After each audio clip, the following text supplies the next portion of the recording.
श्रावण शिव महापुराण की कथा है। आपको कथा में कहा था कि श्रावण के महीने में मेरे देव आदिदेव महादेव की दुगनी भक्ति, मतलब एक लोटा जल नहीं, कितना, 2 लोटा जल शिव को समर्पित करते। जा रहे हैं सब, 2 लोटा जल बाबा को समर्पित कर। जरा ध्यान देना कथा पर। पति दुकान पर जाकर, नौकरी पर जाकर, व्यापार करने पर जो कमा कर लाता है उसका भार, जो कमा कर लाया उसके माध्यम से धन से घर का थोड़ा भार कम हो जाता। ये तो हुई कमाई से। अब शिव महापुराण की कथा कहती है कि पत्नी आधे भार को कैसे कम कर देते हैं।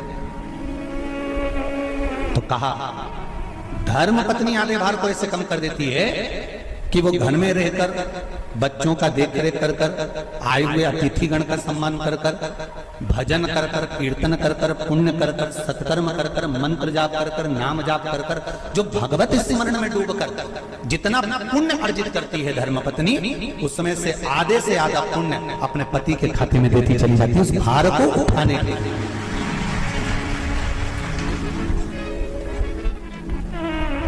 उस भार को उठाने में आधे से आधा भार धर्मपत्नी अपने व्रत, अनुष्ठान, मंत्र, साधना, तप, उपवास आदि के माध्यम से काटती। एक बात और याद रखिए, श्रावण के महीने में सारे व्रत आते हैं बहुत सुंदर सुंदर।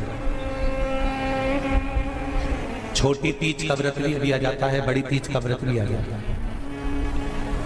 दुबे जी, छोटी तीज भी आएगी, बड़ी तीज भी आएगी, और अच्छे से अच्छे व्रतों का क्रम रामकिशोर जी बीच बीच में श्रावण, भादो, कुंवर, कार्तिक में आते रहते।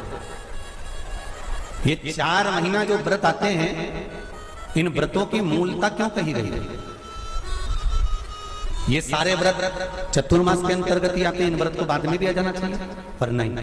मूल जो व्रत हैं, पूजन है, अनुष्ठान है, देवी देवताओं के जो पूजन के भाव बताए, वो ये चतुर्मास में बताए। इसका कारण क्या है? क्यों चतुर्मास के व्रत की महत्वता होती है?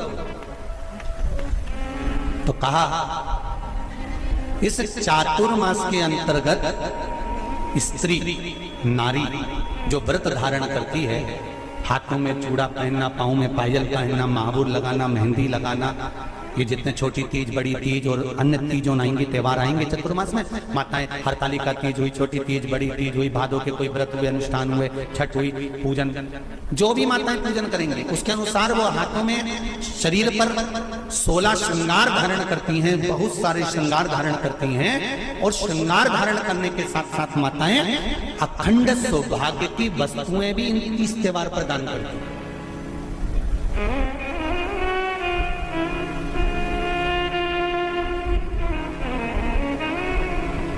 जो अखंड सौभाग्य की सूचक, जो अखंड सौभाग्य की वस्तुएं वो देने का प्रयास करते हैं, दान।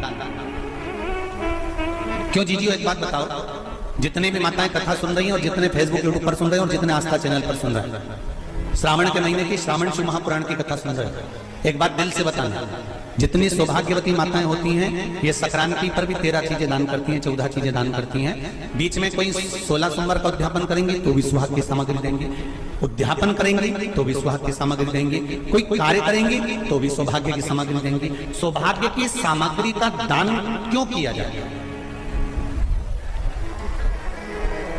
सौभाग्य सूचक वस्तुओं का दान क्यों किया जाए? सौभाग्य की वस्तुएं क्यों प्रदान करी जाती है, क्यों दी जाती है? उसका कारण क्या है?